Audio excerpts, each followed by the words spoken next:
Good afternoon. Good afternoon. Thank you. It's good.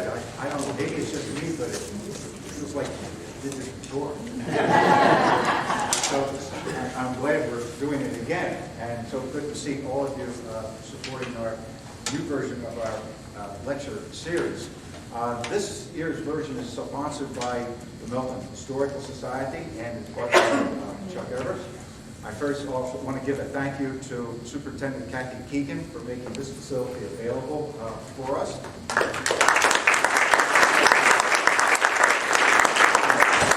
As well as tech people here and the custodial staff have done a terrific job of setting everything up for the speakers and for you, the audience, and that makes it so much easier as well. And I mentioned reference to, my name is John McWilliams, by the way. I'll be hosting the lecture series, but my partner in crime in this has been John Meckley. John is in the back there, but as you may not know him, so we have been happily working on this for the past several months. I made a reference a minute or so ago about being here doing this again, because last year, for those of you who might not have been here, we had a lecture series sponsored by the Bicentennial Committee and the Historical Society with a series of 6 lectures that ran monthly beginning in January through June. And they each shared a common subject, which of course was Milton, in deference to the Bicentennial. This lecture series is very similar in format, as those of you who've been here then now can see, but it's also different. For starters, we don't have 6 lectures, we have only 4. Also, there is no commonality in the topics. If you've looked at the bookmarks, or the posters, or read anything in the papers, or any advertising going on around town, and that is by design. We decided we wanted to broaden the scope, which gives us a little more flexibility in organizing lectures, speakers for lecture topics, and also providing you, the audience, with more diverse topics as well, trying to establish a greater, wider appeal. As you will note, if you look at, for example, today is on gunsmiths and long rifle. Next month, we're going to look at the most extraordinary year in American history, 1968. In March, a topic with a term turtle. You might be wondering what that is in reference to. I'm going to keep you in suspense on that. I've seen this presentation, heard it a few months ago from the subtitle, even though it has to do with early car crashes here in the Susquehanna Valley, late 19th, early 20th century. And then finally, the 4th lecture, the first 3 are free, of course, open admission, but the 4th one will be part of a keynote address actually at the Milton Golf Club. That's the Milton Historical Society's annual banquet. There is a charge for that of $25. We encourage you to come to that, to attend that. It's open to the public. Tickets are available right outside these doors, and also online through Facebook and maybe through members of the Milton Historical Society. That $25 will include a meal, the speaker, and you will be contributing to the Milton Historical Society, whose primary mission is historical preservation. And this is part of that, looking at these topics and listening to people come here and share their experiences. I would also like to add that we tried to maintain not only the same quality in our lectures this time around as we did last year, but also despite the difference in the topics, and they are not directly relevant to Milton, that these speakers come in with the same level of knowledge and passion about their topics. And we're confident that it will be worth your time on given Sunday afternoons. We hope that, okay, it's a little bit of a release from cabin fever, but more than just a pleasant winter diversion. We are hoping, we are presenting this as an intellectual activity, intellectually stimulating, and hope it'll be informative and even entertaining.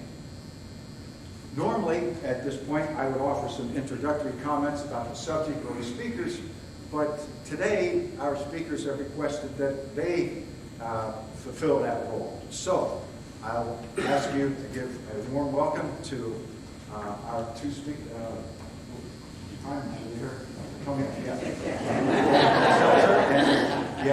And Robert Nornhold. Thank you very much. I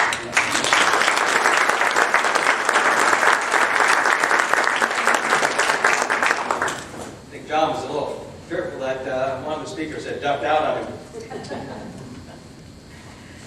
So, welcome to everyone this afternoon. I am Ed Smeltz with my friend and colleague Rich Nornhold over here, who come to you this afternoon to present some thoughts on the Pennsylvania long rifles and the gunsmiths of the local area who made them. As John mentioned, we requested that we could introduce ourselves, and that's probably because we're just two common Pennsylvania German boys with an interest in history and Pennsylvania long rifles, sometimes maybe known as the Kentucky rifle. So maybe a word of explanation might be in order at this point, as it relates to the rifles, and Rich is going to cover early development in just a few moments. But the long rifle was a purely American innovation, a uniquely American innovation, although it had European influences. It developed pretty much in the southeastern portion of Pennsylvania in the mid-18th century, starting somewhere probably in earnest around the 1750s. So why Kentucky? Why here? Well, the answer is found in a song, a popular ballad of the decade following the War of 1812 and the Battle of New Orleans. A popular ballad circulated about the victory of the American forces over General Pakenham's British Army. And at that particular point, the ironic thing is that battle was fought, which will tell you this, after the war was officially over. But the news hadn't reached the New World yet about the Treaty of Ghent, perhaps it was. I see history buffs nodding their heads, so I'm not all wrong yet. I have some excellent people here to critique my presentation this afternoon. I'm sure they'll find a lot of holes to shoot in what I have to say, but that's all about the fun of it. But anyway, Andrew Jackson and his ragtag bunch of Kentuckians, bested being overwhelmed 2-1 by the British regulars, they won the strategic battle as a result of guerrilla warfare tactics and the superior accuracy of their squirrel rifles, as they called them. So I don't have the tune for the ballad in hand, but one of the stanzas goes something like, but Jackson, he was wide awake and wasn't feared of trifles, for well he knew what aim we take with our Kentucky rifles. And so the name sort of stuck, and by 1848, Pittsburgh gunsmith was advertising for sale the celebrated Kentucky rifle. And when Captain John Dillon in 1924 published his groundbreaking, actually the first book of any substance on the long rifle, he entitled it the Kentucky rifle. And so we're pretty much stuck with the misnomer, even though it's really the Pennsylvania long rifle. And that's what we're going to call it today.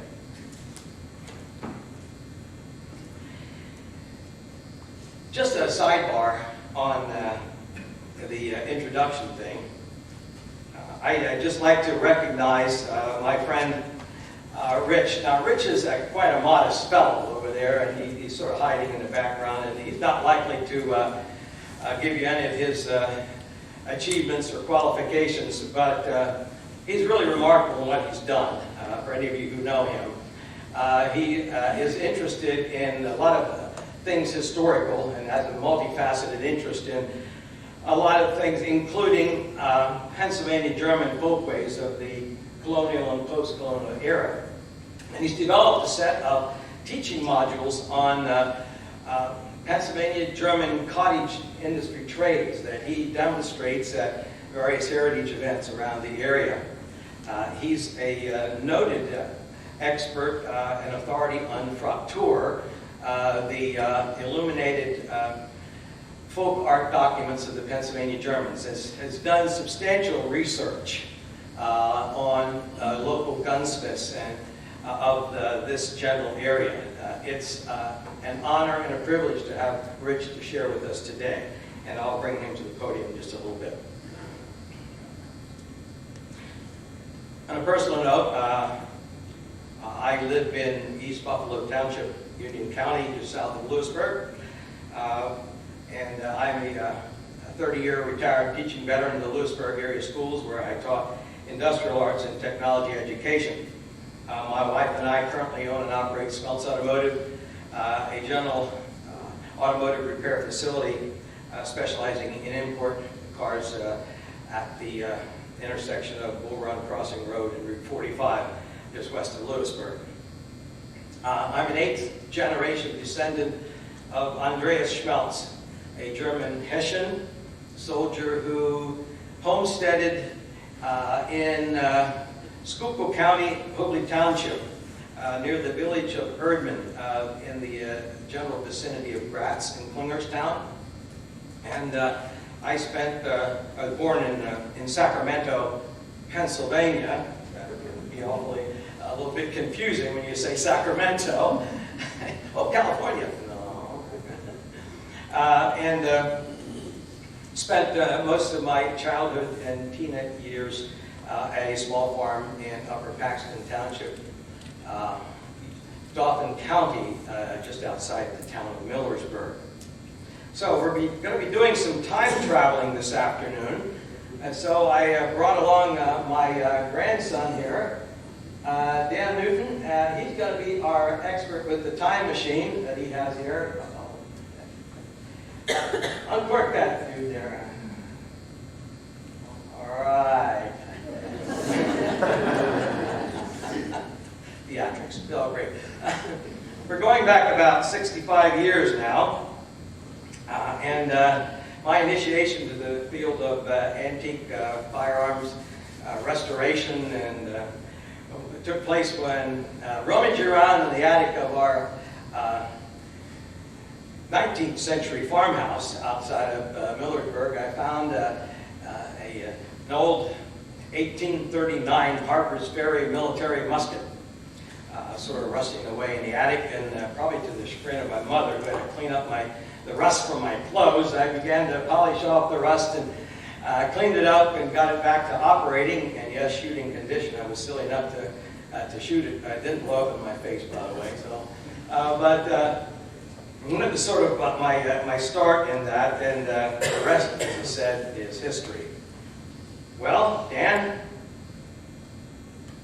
we're going to fast forward now about 35 years.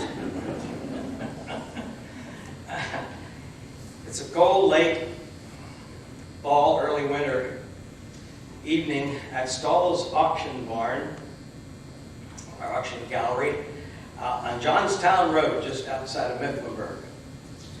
And the firearms auction is about to begin, and I'm wandering about the tables and stacks of modern sporting firearms, and over in the corner I spot a table full of seconds.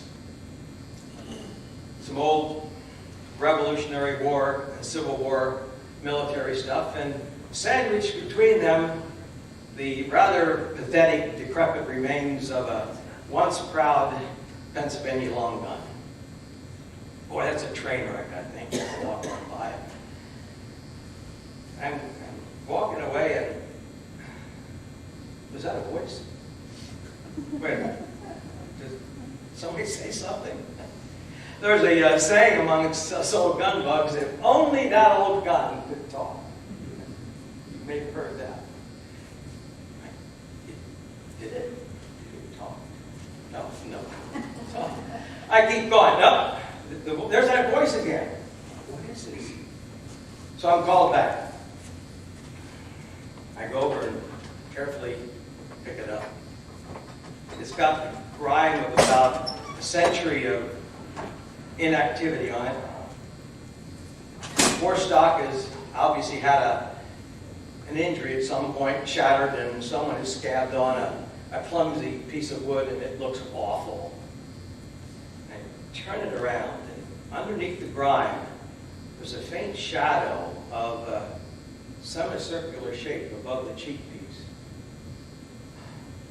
Take a deep breath. Blood pressure begins to rise. My heart rate goes up. Put it down on the table and walk away. Hopefully nobody has seen me have some interest in this thing. Sometime a little bit later, after the brief flurry of bidding is over, I'm the owner of that old hopeless thing. Figured there was something going on, though, when on the way out, maybe the bidders, or maybe someone who was a little too late, accosted me. When I sell that piece, I'll give you a lot more you paid for it.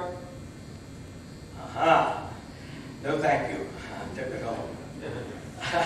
Later on, with the aid of some Johnson's wax and some real fine steel wool, I carefully massaged off the dirt, and underneath was just a wonderful coin silver moon with an engraving on it, and a little further on, some real fine, nicely done incised carving on the buttstock. Well, I put it away. I knew I had something unusual. I didn't realize it at the time, but it was an upper Susquehanna rifle. Actually, a Fowler, which I'll show you in just a moment. At the urging of one of my friends, local, who had seen it at one point, said, "Man, you like get that thing restored?" I said, "You think so?" He said, "I'll walk it around." I took some pictures, and he showed it to some of his friends from down Allentown area. One of the forerunners in the Kentucky Rifle Association took a look at it, and he said, "Yeah, that's a nice piece." So I had a friend of mine who does professional restoration, because it was a little bit beyond my expertise at the time, redo it. It's a Jacob Smith. Probably 1795 to 1810, perhaps. Either White Deer or New Berlin. He worked in both places. It's got the Roman nose architecture, occupant around. It's a shotgun, basically. We call it a Fowler. A smooth bore, about somewhere around 20 gauge, if you think in terms of modern shotguns. And there's the carving, and there's the moon. Rather nice little piece. It was a treasure. Not any longer. So, I guess you might say that the Upper Susquehanna Valley gun bug bit me, and I got infected and never fully recovered. So, that was a little bit of where we start into this. Now, the genesis for this presentation actually came about when I did a display, most of which is on to my left here, to your right as you look. The 6 pieces on racks are all Milton borough, if you please, Milton town guns. The one in the center, which we'll talk about a little bit later on, as an affiliate gun. But I did that at the 18th Century Artisan Show down at Lewisburg. Just for your information, that show's coming up the 2nd and the 3rd of February. It's just a wonderful event, 2-day event, Friday, Saturday. If you have any interest in antiquities, do make the show. It's now in its 11th year. And it's a juried show with a lot of contemporary makers and a lot of historical collections. So there's a nice mix of original pieces and of this collection people ask about these that are here. With the exception of one gun, which we'll talk about a little bit later, these are all historic pieces. There's one reproduction gun here that we'll talk at the later part about, but all the rest are original. So you'll see pieces like this that come out of the local area original, and then you'll see artisans who do blacksmithing and pottery and powder horns and black powder flintlock rifles. Just a great event at the cupboard. It's $5. It's a deal. And all day you can roam around for $5. You just can't get a deal like that anywhere. I'll probably be there this year with John Dreisbach.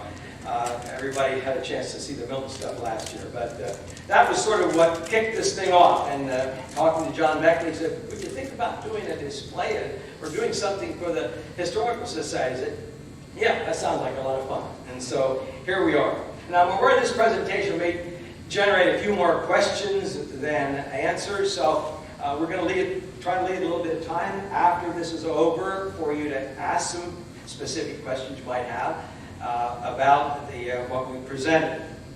Also, at the end of that, we'll probably give you, if you'd like, a chance to actually pick up.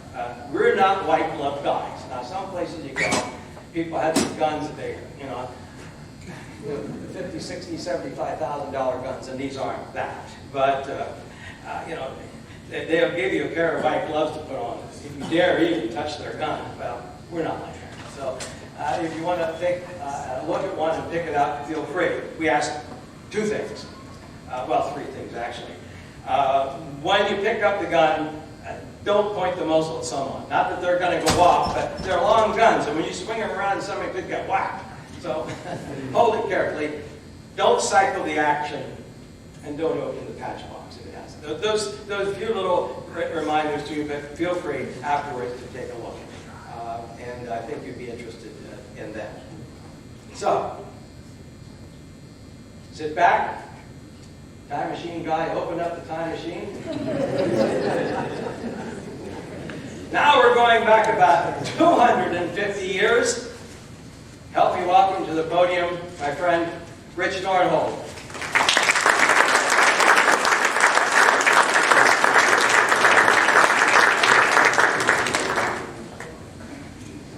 I don't tell stories like Ed does, so I'm not going to be nearly as entertaining. You always wonder, how do you start like this so that you know? And how many of you are from Milton or within 3 or 4 miles? It's always important to know your audience. A person asked me in the beginning, I got 2 questions beforehand. One was, were any of these guns made in Milton? That whole table was.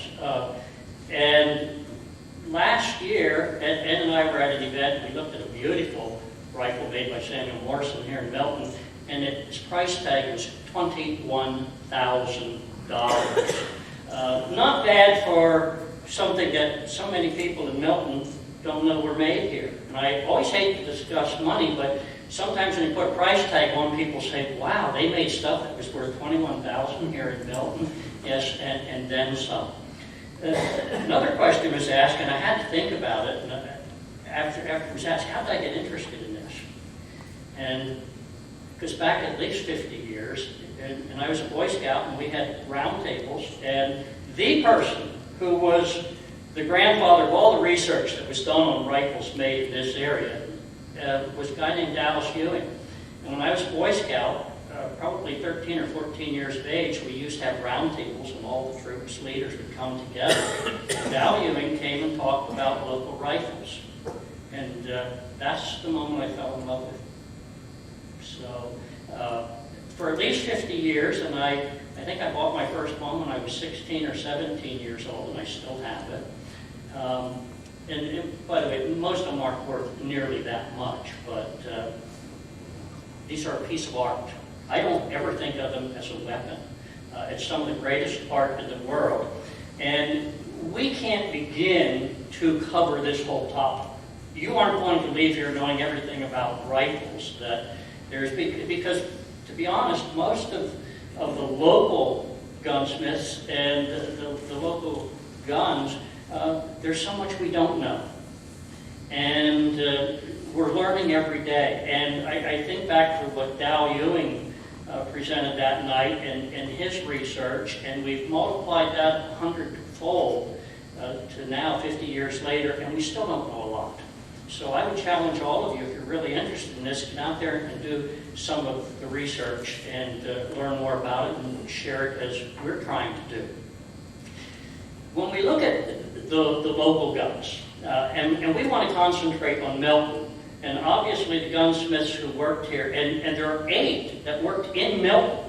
8 different gunsmiths worked right here in this town, and I'll give you their names to begin with. Samuel Morrison and his son Samuel Morrison Jr., William Philman the elder and William Philman the younger, and the elders there worked in the 1820 to 1840 period. John Longer, who worked from 1833 to 1838 here in town. John Walshins, who was born in 1761 and worked here in Milton about 1820, and his son John, the son of John, William Walshins, who was born in 1792 and was also listed in census records as being a gunsmith here in town, in Milton, about 1820. They worked right in town. Right outside of town, in Herbert Township, was John Stahl. And he was working 1780 to 1800. That's really early, 1780, finding a gunsmith in this area. And then I've got to mention Mahoning Township. Even though that's today in Montour County, I'm aware of the geography, but back then it was Northumberland County. We had William Antis Sr., if you've ever heard of Antisport, Jersey Shore area. He was working very close to here in 1781 to 83. Those dates are important. We'll talk about him more in a minute. And his son, William Antis, who died in 1841, was working here. And P. Frederick Antis, a brother of William Sr., was working here sometime around 1779. So we have really early gunsmiths. Now, being the kind guy that he is, Ed said, well, there's some that we know a whole lot about, and there are some things we know almost nothing about. How about you deal with those early ones that we don't know anything about? So we don't have a lot of information on some of them. But we have to begin with Europe. If we go back to the 1770s, when this area was being settled, most of the guns in America were European. They were military, and the Germans in particular, by the way, he said we're Pennsylvania Dutch, we're both descended from Hessian soldiers. And so many of the Pennsylvania Dutch came from Switzerland, and the gunsmiths came from Switzerland. They brought their guns with them, and so most of our early guns were that. And I do want to correct one thing that Ed said, and I know he'll forgive me later. He said that gun that kept talking to him was Jacob Smith, who was the son of the widow Catherine Smith. Right? Their name was never Smith. It was Schmidt. Schmidt. You got that? I'm so tired of trying to correct it. Once it gets put in writing, we keep it forever. I put online, and I have 2 articles online if you want to learn more about it. One, just go to the American Long Rifle and type in Upper Susquehanna School. Remember that term, Upper Susquehanna. Type in Upper Susquehanna School, and you'll get an article that I wrote and a whole bunch of other people have added to it on the American Long Rifle list. But last year I did an article for the Union County Historical Society, the Union County Accounts, and there's something wrong with their website. You can't get to it by going to Union County Accounts. Just type in Gunsmiths of Union County in a search engine. And there you will see, in both of those, you will see tons of guns, especially the American Long Rifle. Almost all the gunsmiths from the area, we have one picture by them. And it's the only source I know where you can see what these guys did. And they are a piece of art. The Union County article doesn't have as many, but it does have the birth and baptismal certificate, a Proctor, of a gunsmith who was born in Beavertown. And the mother of that boy was the granddaughter of the widow Catherine Smith. And it clearly lists, and you can see it, there's a photograph, it says Catherine Schmidt. They never called themselves Smith. We've stolen their identity, and as good Germans, we kind of resent that. But it's the German tradition. And it's the Germans and those Swiss, who we sometimes call Pennsylvania Germans, who brought this tradition to America. And so by about 1740, 1750, we find a place called Christian Springs. Now, I'm going to come back to Christian Springs in just a second. But I mentioned William Antis. Why don't we know anything about these early gunsmiths? And there's a reason. I named a whole bunch. We know about 4 of them. The 2 Morrisons and the 2 Philmans over here. Morrisons and Philmans.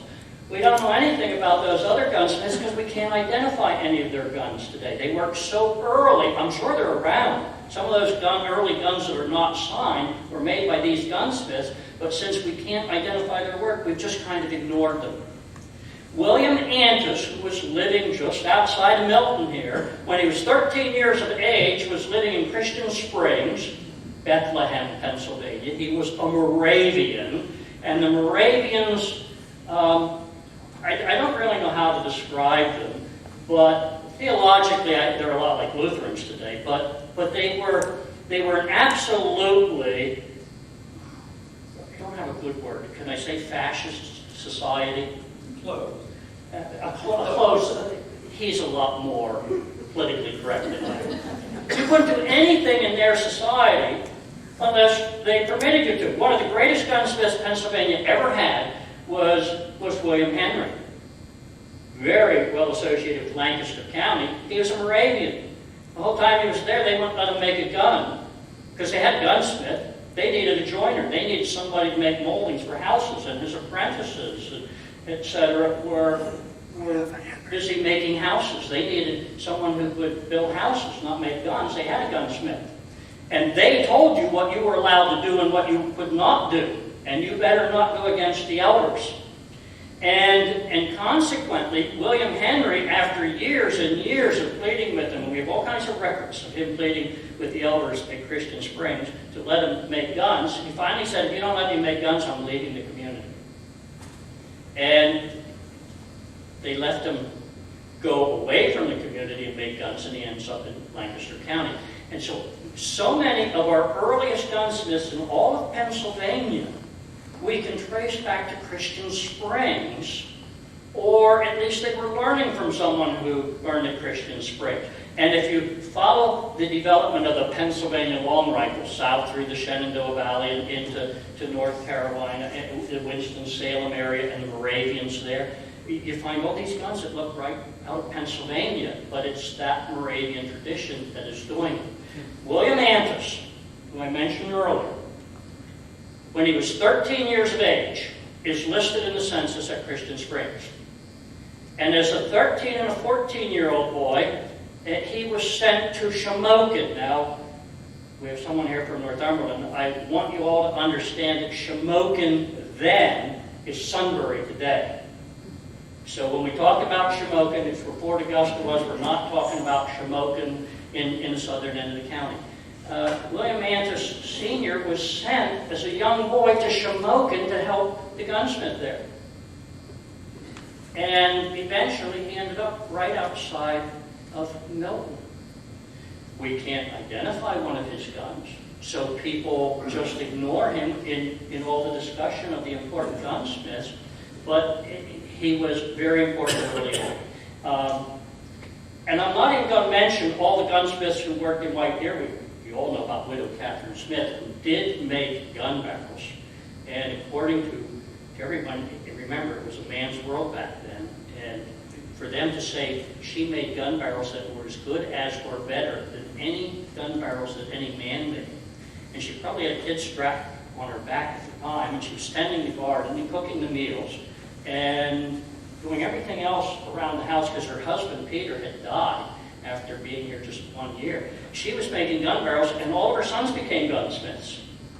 And her grandsons, there must be 20 or 30 people who are directly descended from Widow Catherine Smith who became gunsmiths.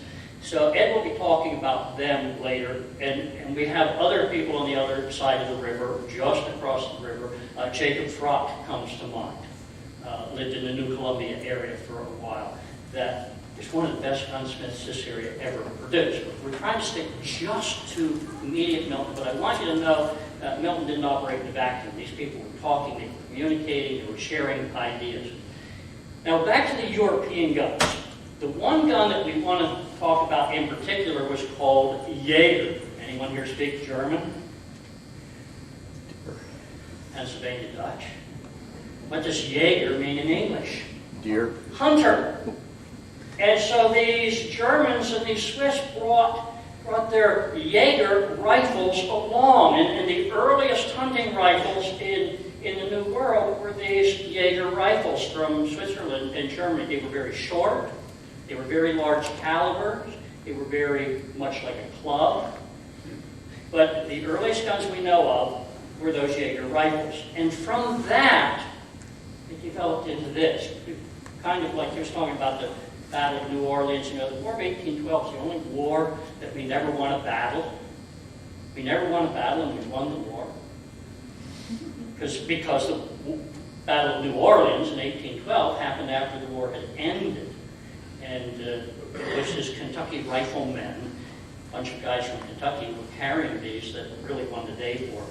So the Jaeger rifle, with its Germanic origin, heavy barrel, large caliber, usually rifled, and as the name implies, it was used for hunting, it didn't quite meet the needs here in America.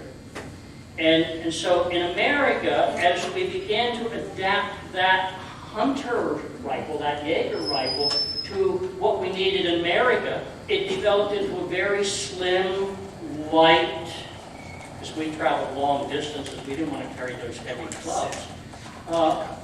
Very small caliber. We didn't have gunpowder, and we didn't have lead. Plus our gunpowder was pretty lousy. We had to make the gun barrels longer so that the powder would all get burned up until the bullet left the barrel. And it developed into this. And the place that first happened was at Christian Springs, not too far from Allentown.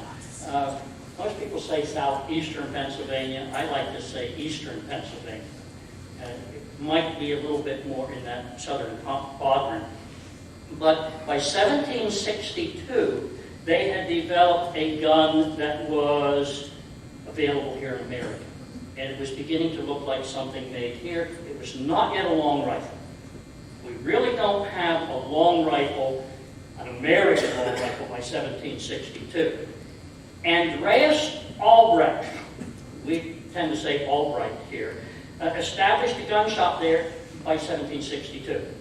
And so he was the Moravian that was permitted to make guns, and he trained them, and his son later lived in Lewisburg. So very early on, we have these Moravians, and they've been spreading out all across Pennsylvania. They were missionaries.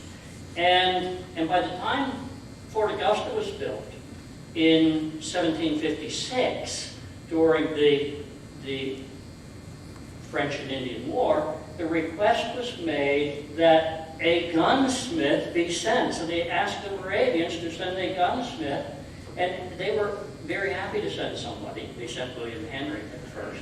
And they were happy because it put them in closer contact with the Indians. And their goal was to Christianize Indians. And so at Fort Augusta, we find some of these very early Moravians coming into this area. Andreas Albright, I said his son was living in Lewisburg. By 1822, he was elected the sheriff of Northumberland County. So we have a direct connection to Moravians. And if you look early on, and all the research, you will not find much in writing. We find all kinds of gunsmiths working in the Augusta Township area, around Sunbury. We have their names, we have them listed in tax records. What we don't have is a gun that we can say was made by them. But they were here, and they were influencing the gun production in different areas. So the earliest gunsmiths in Pennsylvania have some type of connection to Christian Springs. And today, Christian Springs, even though it's never been called its own school, that's what we're really here to talk about today, the schools of gunsmithing. The Christian Springs School, it doesn't exist. but it's seen as the very early development of the Lehigh School. Now, if you go to different parts of Pennsylvania, and a school teacher here from Milton, a good friend of mine, we went to the Baltimore Gun Show a couple years ago. I said, now, I'm only looking for guns from our area. And at the Baltimore Gun Show, 10,000 guns, Ed? 10,000 Kentucky rifles. And we're walking down the aisle. You got to walk fast because you won't get finished if you just walk slowly. And he said, here's why. I said, no, that's not Upper Susquehanna. And he said, well, how do you know? And I said, well, go look at the tag. And he said, oh, yeah, it's York County. He said, how did you know that? And so we saw it Upper Susquehanna. I showed it. By the time we got to the end of the aisle, he could pick out a gun made here. It's that easy once you see them. Our guns don't look like anywhere else. Lancaster County guns look different than Lehigh County guns, and they look different than Bucks County guns, and they look different than York County guns, and they look different than Somerset County guns. And Upper Susquehanna guns look different than any of those. And it was because these Moravians, in part, had gone different areas, and they shared ideas, and they began to develop very unique characteristics. And what is amazing is how quickly it happened. By 1800, in less than 30 years, all these different schools had developed.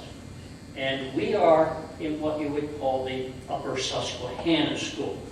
But I want to mention, just because you never hear much about them, all those gunsmiths who we knew worked at Fort Augusta. William Henry. He was the guy who wanted to make guns, and they told him he needed to build houses. He later went to Lancaster County, and in 1756 he ended up at Fort Augusta. And he was there because he could repair guns of the Indians. Indians from this area, Native Americans, if you will, knew about the Moravians. They had gotten their guns there. The problem was they have accidents out here in the middle of nowhere, and there's no one to fix them. So the Moravians at Fort Augusta were only too happy to come there because they had a good working relationship with these Native Americans. And we always had Native Americans stopping at Fort Augusta to have their guns repaired. And so it was a good relationship. Daniel Kleist, K-L-I-E-S-T, was a Moravian who worked there, and he had come directly from Bethlehem to Fort Augusta. Christopher Schmidt. Got that? Not Smith. And all historians and genealogists believe that's the connection to the Smiths, widow Catherine Schmidt and her husband Peter Schmidt, coming to White Deer Township. They were already familiar with this area because good old Christoph had been sent to Fort Augusta and worked there, and some believe he's actually the father, others say, no, the uncle of Peter Smith, but he was at Fort Augusta in the 1750s. Jacob Markley, who was from Montgomery County, and we have a Jacob Markley rifle. And I bought that rifle when I was about 17 years of age. I had no idea who the gunsmith was, but the guy who owned it was an old gentleman, about 85, from Juniata County. And he said, that gun's always been in my family, and it was made in Fort Augusta. Yeah, right. We all hear those kinds of stories all the time. I said, well, who made it? Well, I don't know who the gunsmith was. Well, signed. It's just he didn't know who it was, and I didn't know who it was at the time until I did other research. But in 1784, Jacob Markley, and I want you to look at that gun later. It's the crudest gun up here. It looks nothing like any other gun here on the table. It doesn't have a butt plate. It doesn't have a rear ramrod pipe. It was made on the frontier during the Revolutionary War. Rub your hand over it. You want to feel early maple. The guy was working with nothing and probably had 4 or 5 tools to make it. But that's probably the oldest gun up here. And it's the only rifle known made by Markley. And it's IM. In the 18th century, I's and J's were interchangeable. And so it's for Jacob Markley. And he was working with nothing here on the frontier.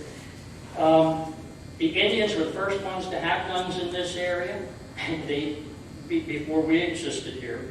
And by the end of the Revolutionary War, as settlement really began to pour into this area, there was a need for a weapon that would meet the demand of people here for protection and to put food on their table. And it's in this period immediately after the Revolutionary War that we see gunsmiths moving into this area, and we see a lot of people moving.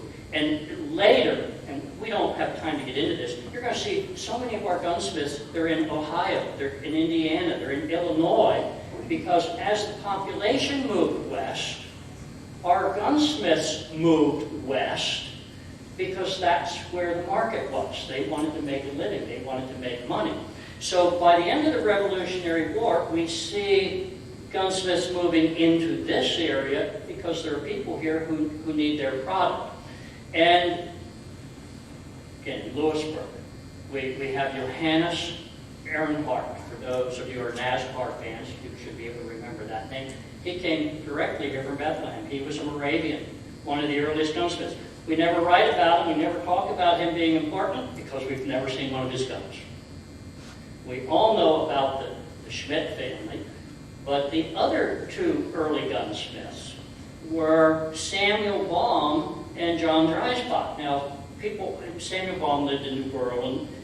Later, he or his son had a gun shop right outside of Danville.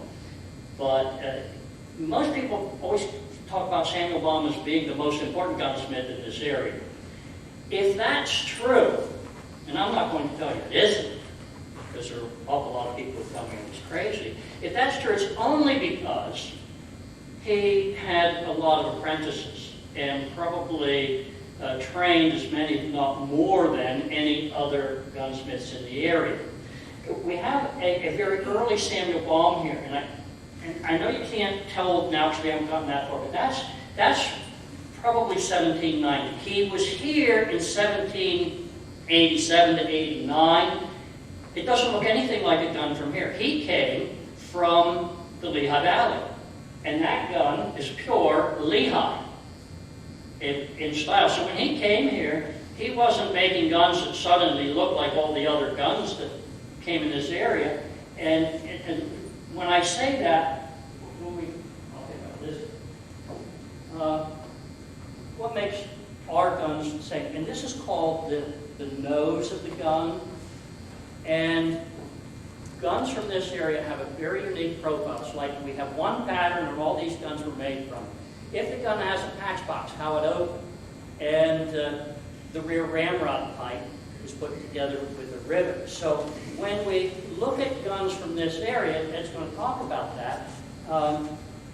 That gun doesn't look like anything from this area because when he came here, he already had been trained elsewhere and still continued to make guns in his own style.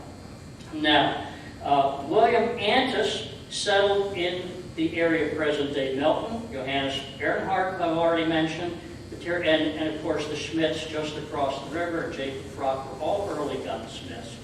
And it was they who gave us the foundation to make the beginning of the very beginning of the Upper Susquehanna School. So Ed is going to talk about that, and I'll sit down.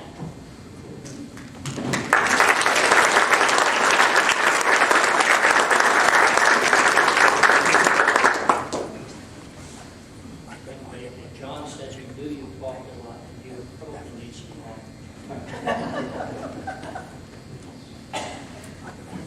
My hydration might be good at some point. That's why I might want to wash them all day. Development of the Upper Susquehanna School. It's interesting among collectors. We all have a different perspective. Rich really majored on the Moravians, and I'm not going to discount that. I think that was a very, very crucial part of the development of gun making here. But let's think of it this way also. Immigrant gunsmiths came to Pennsylvania primarily to the port of Philadelphia. They disembarked, they headed to Germantown, where the German and the Swiss people were of a common language and they could feel a little comfortable before getting ready to venture forth wherever they were headed. And when they left Germantown, they went in basically 3 directions. They went either north into the Lehigh Valley, Allentown, Bethlehem, Northampton County, that area. Or they went west through Bucks and Montgomery and into Lancaster County. Or they went northwest into Ole, the Ole Valley, which led directly to Reading. Ole is about 30 miles from Philadelphia. So a lot of the early influences coming out of there went to Ole and then on in toward Reading. So the development of gun making sort of just exploded in all those areas. Pretty much at the same time, as Rich mentioned, there was a need. And so the gunsmiths that were coming from Germany and Switzerland began to fill that need. The legendary Martin Milan, who didn't even fit into this, but supposedly had a barrel-making mill outside of Lancaster as early as maybe 1720. Who was he making barrels for? Were they making barrels for sort of military kinds of guns? Because we don't have really much trail of evidence that points to makers. And just a word on that. But in this, there was a display in 2009 at the Berks County Historical Society. It was about a year-long exhibit that was done by the curator there and a man named Patrick Kornberger, who printed this book. Patrick was into antiques for years, had a spot at the Black Angus antique venue outside of Adamstown. And in that display, he had it was a really neat display which featured as the first gun a Johann Kuchenreiter, a German Jaeger rifle. Now, the first signed and dated Pennsylvania long rifle comes out of Reading in 1761, and it's a Johann Shrike gun. This gun was uncovered, of all places, in merry old England. It was found in a manse over there in a collection and brought back to the States by one of the DuPonts, who engaged a friend of mine to do some restoration on that gun to bring it back to its original condition. But that's 1761, first signed and dated. That doesn't mean there weren't guns made before 1761, but it's pivotal because that Shrike gun, if you look at the stock profile, it's a Jaeger. Now, it has a longer barrel and a smaller caliber, but it's got the sliding wooden patch box of the Jaeger guns. And so that tells me a little bit, and that's happening in Berks County. Now, to understand our local school, we need to understand what was happening in Berks County. I have here today a quintessential Berks, well, let's call it an upper Susquehanna gun. It's got the Roman nose, it's got the 2-piece entry pipe, it's got the matchbox release in the toe plate. It's everything that you would expect an upper Susquehanna, old Northumberland County Union stagger gun to look like. Only one problem: it's not an upper Susquehanna gun. It was made by Simon Miller in Hamburg, outside of Reading. And so when we talk about what influences came to this area, it's primarily the Reading Berks guns that provided that input. I just printed out a brief, one day just for fun, a little diagram of the Tulpehocken Trail, which was one of the earliest trade routes, I guess you could say, that brought people here from Berks County, and the people that came would have been Germans from Berks County traveling up the Tulpehocken Trail. Starts at Womelsdorf, 14 miles west of Reading. It goes through Bethel, up across the Blue Mountain into Pine Grove. From Pine Grove, it goes up through Ravine and to the top of the mountain and down into Higgins. And from Higgins on down Valley View and Sacramento, or near where I was born, it branches off and goes over toward Erdman, where my fifth great-granddaddy lived. Goes through the Klingerstown Gap and makes its way over to Herndon, and from Herndon up to Boyles Run, and Boyles Run over the ridge and drops down into Shikellamy Town. Now, how many of these gunsmiths came up that way? We don't know. But certainly they came up with Berks County influences. So, the ones that came with Berks County designs. The ones that didn't were influenced by the ones that were here first. We talked about the widow Catherine Schmidt. Notice, Rich he wasn't true to his word. He mixed Schmidt and Smith right along the way. But that's okay, Rich. We love you. I didn't want to confuse you. No, I get confused easily. I have a personal take on what really influenced things here, and for what it's worth, here goes. One of the earliest families that came to the valley was the Dreisbach family. Now, I know there was land grants and there's various things, but one of the references does put a gunsmith named Martin Dreisbach in the Buffalo Valley, west of Lewisburg, with land and livestock by 1775. So whether or not his son John was apprenticed at the time somewhere else, or whether he apprenticed to his dad, we don't have any Martin Dreisbach rifles to show. But John Dreisbach set up shop as early as 1789 and worked at various locations. Rich says that there's some evidence that he may have worked in New Berlin, and also in Mifflinburg, and the family homestead surrounds the area where the Dreisbach Church is, just a little bit south and west of Lewisburg. Martin Dreisbach gave the land for which where the church was built later on. So John became a stabilizing influence early on in the local architecture. And I didn't bring along any, I brought along a Dreisbach reproduction gun.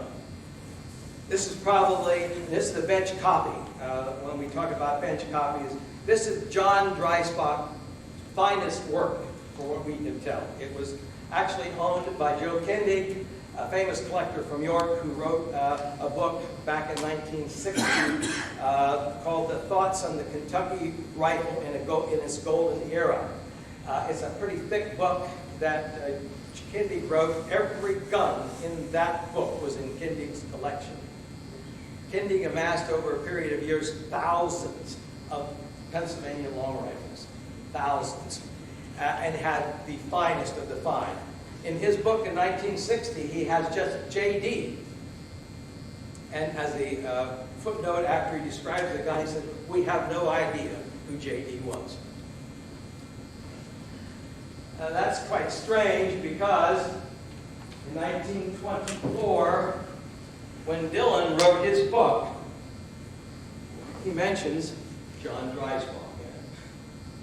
So sometimes there seems to be a dearth of information, or people just don't research it or bother to check their researching when they do that. But John Dreisbach became, I say, one of the most influential men in this area. And some of the reasons are, for example, the bomb piece that we held up a bit ago and the stock profile.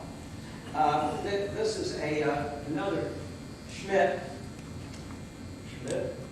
George Schmidt, probably again widow Catherine Smith's son or grandson. Stock profile. It is not Upper Susquehanna. It's an early gun. It is an interesting conversion. When the percussion area hit, most of the guns were converted. Probably 75% or more of the flint guns were converted to the percussion system. So when you buy a flint gun today, was it really original flint? Likely not. But this particular converter guy just decided to use the flint cock. He chucked a piece of iron in it and screwed a nipple into the touch hole, and he had, without cutting the barrel's never been cut, which was typically what would happen when a gun was converted. They would whack off the end of the barrel to clear the touch hole, and then put a breech plug in and drive the barrel back, cut off the end of the stock, and so you get a gun that's been compromised and it's not the original length, because most of these guns typically had at least a 40 to 44 and sometimes 46-inch barrel when they were built. So this one has never been cut, but the stock profile. 10 years later, George Schmidt was making guns that look exactly like this, like maybe his brother with that profile, or like that dry stock which I just held up. So there was a change in the routine of the profiles. Our time is probably escaping, and I'm probably boring you to tears, but I'd like to finish up with the Milton School, and just a word on, Rich started out as the inability to identify a maker because no signature. Now, practically, I think all these guns here today have a signature. That is an initial of some kind. Some of them are stamps, and that could vary from place to place, whether it was stamp or a signature initials. Sometimes it's just two initials, first and last. Sometimes it's a name spelled out. But an initial, a signed gun is always worth more than an unsigned gun, period. But one of the earliest influence in Berks County was a guy named Wolfgang Haga, who started up probably 1755 to 1760, about the same time that Johann Schreit was building guns. Haga pretty much stylized the Roman nose pattern of the stock and the four-piece patch box, brass patch box. A lot of these other guys were doing sliding wooden patch boxes at that time, or patch boxes that tilted to the side. But Haga's guns, and we can't say this is a Haga because Haga didn't sign any of these guns. We know he was there. He's on tax records as a gunsmith. He influenced the guys at Wilmersdorf, which is the starting point of the Stolpahaken Trail, where John Bonowitz and Leonard Reedy worked. And a lot of gunsmiths came out of that Wilmersdorf school that came up this way. But we don't identify them because there's no name on it. It's said that the early Germans were modest and didn't want to put their name on the guns because they felt that their talents were God-given, and to take credit for that would be sacrilegious in a way. And so many of them just elected not to identify their work. And of course, at the time of the Revolution, if you identified your work and you were captured by the British, you would automatically be considered a traitor and could be hanged because you were aiding and abetting the cause of the colonial uprising. So for that reason, a lot of guns made around the time of the Red War weren't signed. But certainly, signed guns became more into prominence by the 1780s, and from then on, a lot of guns are signed. These are. Started off with this rack, this table here. These are all Milton guns. On this side are Morrison's, and the other side are Philman's. Rich mentioned about the Morrison gun that we saw at a venue that was priced out at somewhere around $20,000. It was a gorgeous gun. And every once in a while, one surfaces. About 2 months ago, a George Schmidt was sold at an auction gallery in Columbus, Ohio. Its final price, I think, when it went through a couple of hands, and it's funny, the gun was sold for like somewhere around $5,000 and premium. I saw it advertised by a collector, purveyor, gun merchant at $10,000 2 weeks after it was purchased for $5,000. So these things are funny when it happens. But that Smith was exquisite. It was just a pretty gun. And it had the Roman nose profile. It had the upper Susquehanna school appearance, out and out. So from that gun to that gun, something happened. Smith changed his style. This is a Morrison, early Morrison. It was found at the Prairie Long Rifle Show in Princeton, Illinois, about 8-10 years ago. A friend of mine was there. A guy opened the trunk of his car and picked the gun out.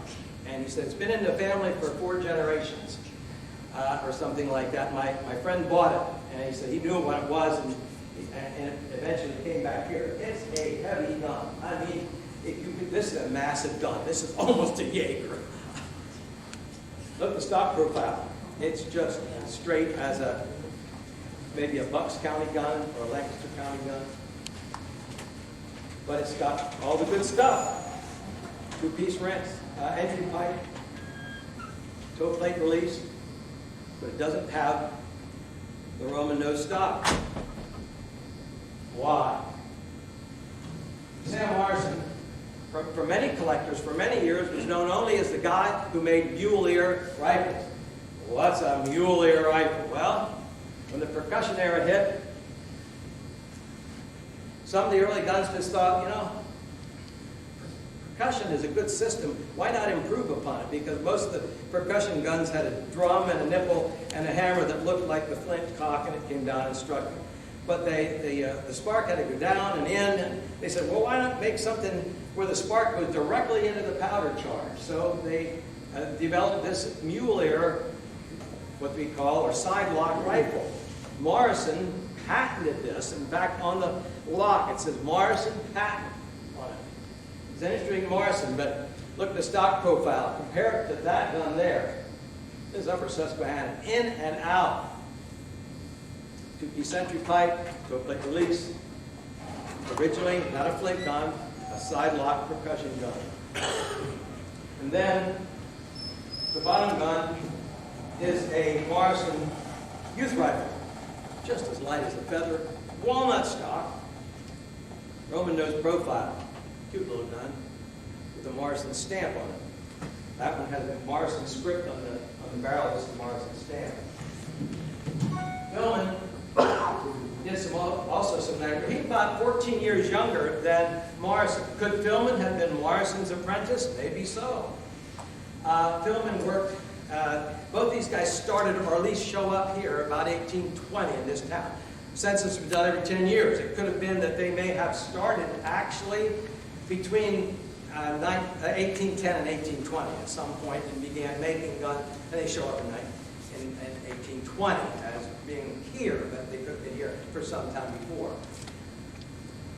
I started teaching at 21, so some of my students were only about 3 years behind me. So when I meet students on the street, some of them look older than me. Can you believe that? And the ones that are still alive, oh boy. So they were my apprentices in a way, and they were only 3 years younger. So could Philman have apprenticed to Morrison? Very possible. Morrison is not a German name. Morrison actually is Scottish? Irish. Scottish-Irish. Hugh Morrison, who we think may have been his father, came here in the late 1700s to pastor the Presbyterian church that was formed in the Buffalo Valley just outside of Lewisburg. We think that Hugh Morrison was probably Sam Morrison's dad. So Sam Morrison would have come here with some other influences supporting what he was doing, but right across the river in White Deer Township, and we just learned earlier this afternoon that when you go across the river bridge from Milton and you go through West Milton, on the south side is Kelly Township, which would probably have been East Buffalo at that time, and on the north side is White Deer. So right across the river from Milton could have been the Smeltz. There's connection between Joe Long, the legendary gunsmith of Beaver Springs, because at one point there's a gun shows up that says Morrison and Long on it. So did Morrison and Long work together? Were they apprentices of the Smeltz? Like they say, if only this old gun could talk.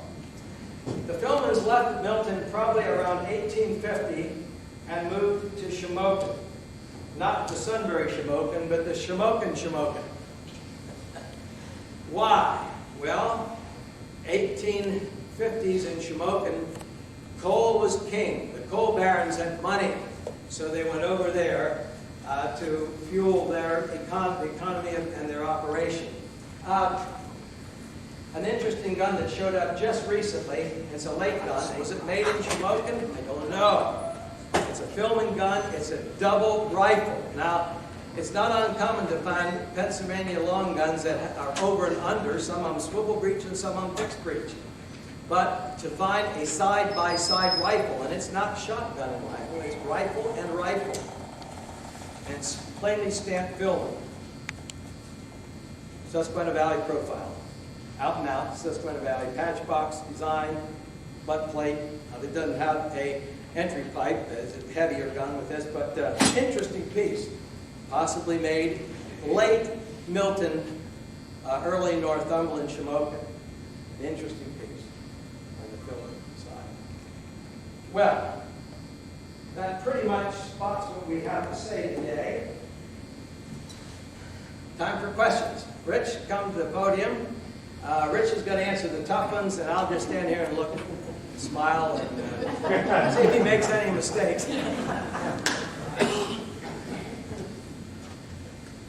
Yes. When some of our Pennsylvania rifles got into Europe, did the Europeans adopt any of the building techniques and strayed away from their own big clumsy heavy? I'm old enough to know that no matter what I say, there's going to be an exception to that. But generally, Europe looked down their noses on everything we did. They didn't really copy much of what we had. In fact, Ed and I were discussing this. I don't think there's any European guns known that have brass patch buttons. Joe Kindig, legendary Joe Kindig, who wrote the book that I mentioned before, Thoughts on a Kentucky Rifle with Old Deer, had interviewed one of Europe's foremost collector researchers for European guns of antiquity. And you remember in Europe, the guns were owned by either military people or the very wealthy barons and nobility. And they kept them in armories. And quite a many of the families would have an armor, personal armor, working in their castle, and they took care of all the guns. So it's not uncommon to find a wheel lock, and the very earliest form of ignition after the matchlock gun, which were basically a gun with a fuse that you dipped into the powder charge and set it off. The wheel locks, which had a mechanism much like a cigarette lighter. You spin a wheel and it catch a flint and make sparks, and you'll find wheel locks that are pristine, polished, look like they were made yesterday. They were just carefully kept, and they weren't used hard. When a nobleman went out to shoot stag or red deer or whatever, of course, he carried a gun bearer and a loader, and so he would take the shot and hand the gun to the loader would load it, hand it back to him, and the gun bearer would have one ready loaded. When the gun was shot twice or 3 times, they'd take it back, cleaned it, put away. But this guy said he knows of this researcher here said of no European guns with brass patch buttons, period, when done. So it was purely an American innovation. Yes. What were the common calibers of this? That's interesting. And talk about the length of the barrel just briefly and why. And remember, we're just trying to give you a broad overview. But as the deer disappeared, as large game disappeared, the calibers got smaller And so in this area, and the latest school that we can talk about is the Upper Susquehanna. The others predate the Upper Susquehanna. Most of our guns are probably in the 40 caliber or smaller, down to the 32, and they were being used for squirrels more than anything, because that's what there was to shoot, and rabbits. So most of our guns from this area tend to be smaller calibers, unless they're reordered. And by the way, we didn't mention another early feature. You'll see on some of these, the oldest have the octagon to round barrel. Although the earliest rifles were totally octagon, they were small. They were smaller in the center, bigger above the ends. And most of our guns in the Upper Susquehanna tend to be octagon barrel. Only the very earliest are the octagon to round. For the foul. And although that, the Martley is all octagon, that's swamp. Yes, how long on the average, how many hours would it take a man to make one? And when did a gunsmith reach his peak with fading eyes? I mean, 30s, 40-year-old, or Eyes. With these, you find an awful lot of gunsmiths. Samuel Baum, one of the best gunsmiths ever produced, by the time he was 45, he was keeping an inn in New Berlin, and my theory is he couldn't see to do the fine work anymore. So we didn't have the eyeglasses then, we didn't have the optometrists then that we have today, so there was something in their bodies just giving up. And they didn't have laser LEDs. fluorescent, LED lights, if sunlight in the winter months, short days, lack of, you just couldn't do as much production. And most of them were working by the time they were 17 or 18. These people were apprenticed as kids. And now I just read recently, or the other part of your question was how long did it take them to make one? What is written, and maybe not everything was written, Elias Spake in Beavertown was considered the most prolific gunsmith, that he could build a gun faster than anyone else. He could build two in time. We always read it took them about a week to make a gun. Now, were they making the lock? Were they making the barrel? Again, by the time we get to the Upper Susquehanna period, they were buying their locks. They weren't making them, although we had some gunsmiths that did. So it varies, but normally the time frame is given as 1 week. And that's going to change.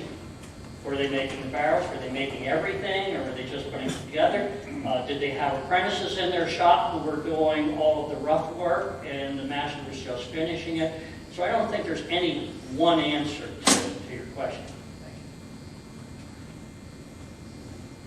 Yes? What was the source of the barrel?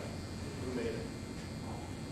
There were several gun barrel makers in the area, and they got iron. And Joe Long's son, the guy who worked with Morrison there, his son, Josiah, made guns, but he quit. By the time he was 24, he stopped making guns to become a miner, and he was mining out iron ore. Very close to him were the Bishop brothers, two brothers who were making gun barrels in the Beaver Springs area. We also had Worley in Beavertown. So there were people who specialized just in gun barrels. In Middle Creek Township, Snyder County, Henry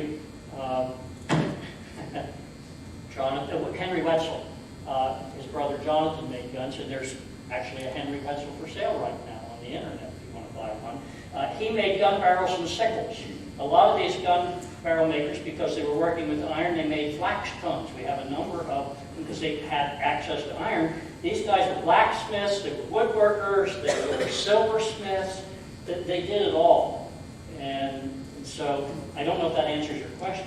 By the time of the Rev War, there were a number of barrel makers on the Wyomissing Creek outside of Reading who were making barrels, and those barrels were transported up here. It was a lot easier for a gunsmith to buy a barrel and a lock. Locks were coming out of England. Remember, the Industrial Revolution was in full force in England, and they were turning out locks. And they were sending them over in barrels and distributed them out of Philadelphia, and they were coming up in wagons into this area. Most of these guns here have locks that were made out of the area in England or in Philadelphia imported in.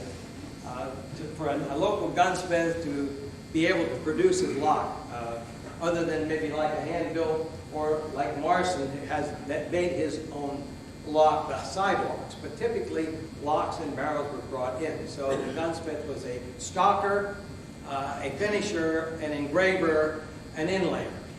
Catherine Schmidt did make gun barrels. We have all kinds of references to that. So that was her business.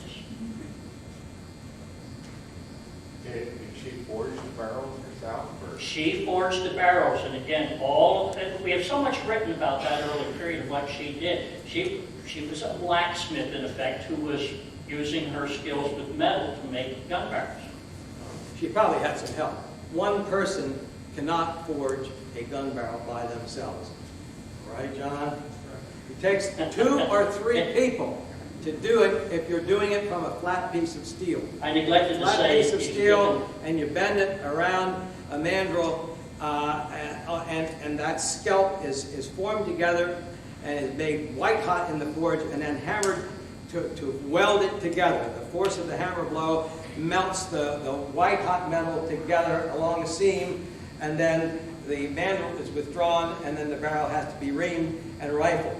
It's a crucially labor-intensive process. One person couldn't do it. Certainly not a widow lady. You can buy them from the Getz gun barrel factory, too. John's here, and that's his business. He makes gun barrels.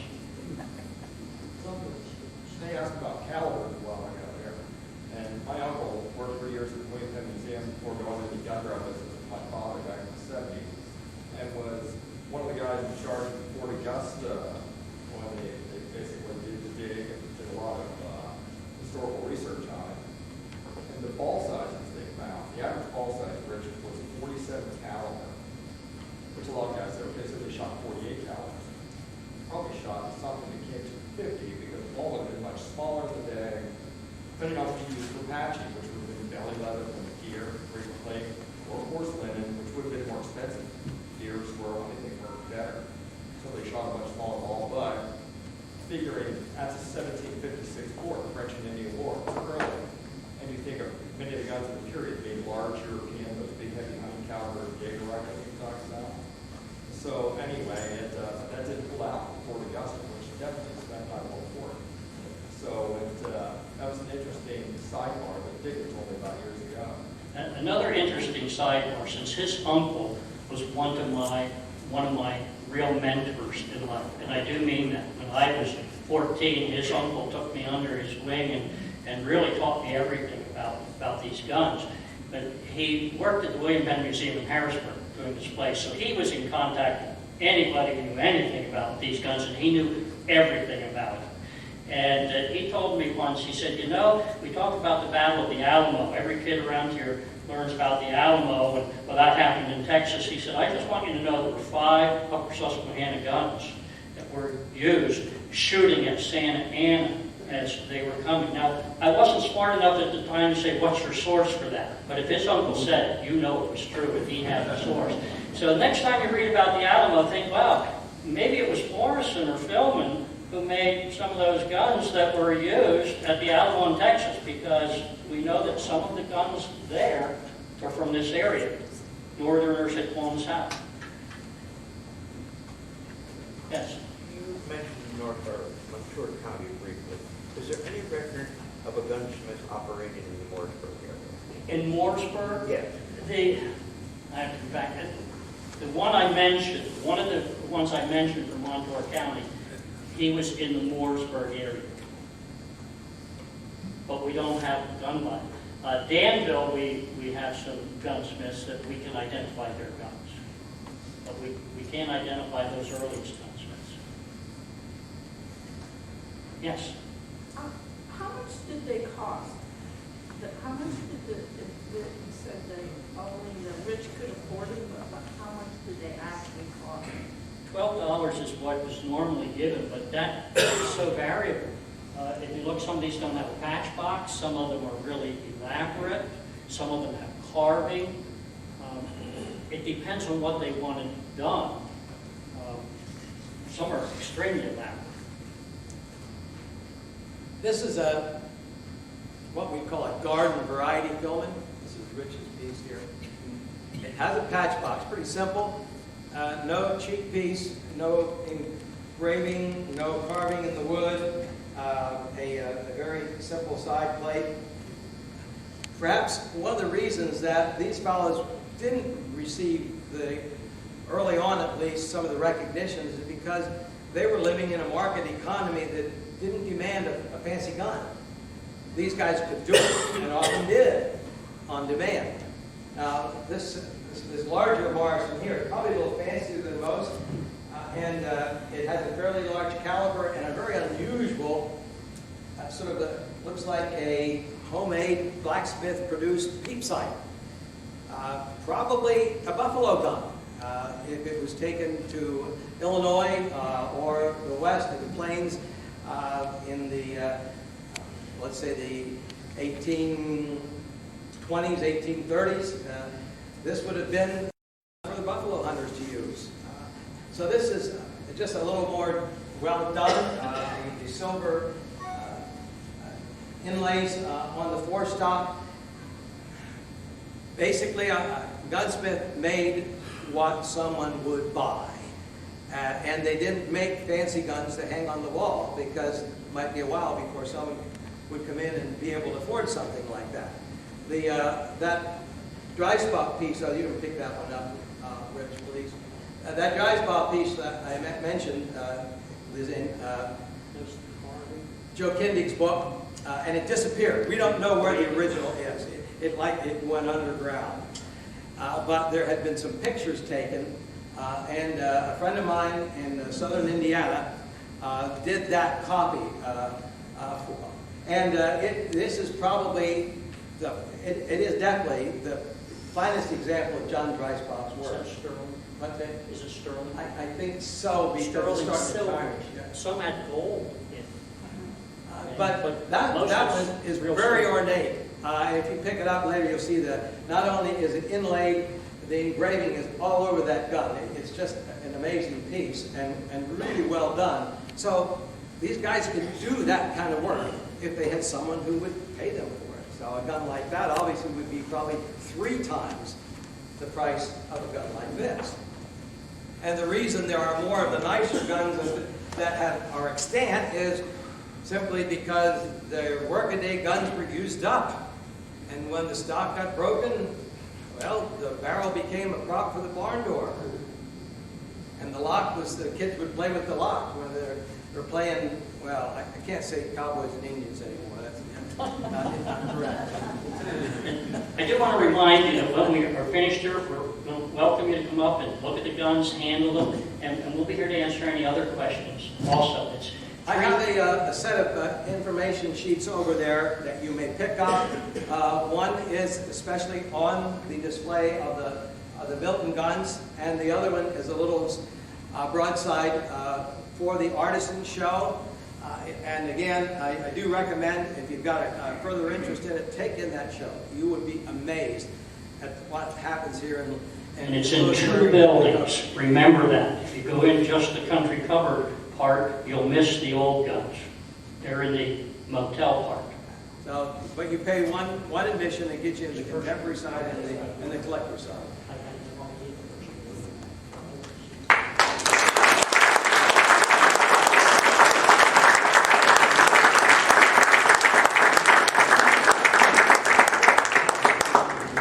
Thank you for coming. I'd just like to remind you that in 4 weeks, February 18th, we'll be looking at 1968. Hope to see you then. In the meantime, feel free, as Ed said, to ask more questions and the rifles.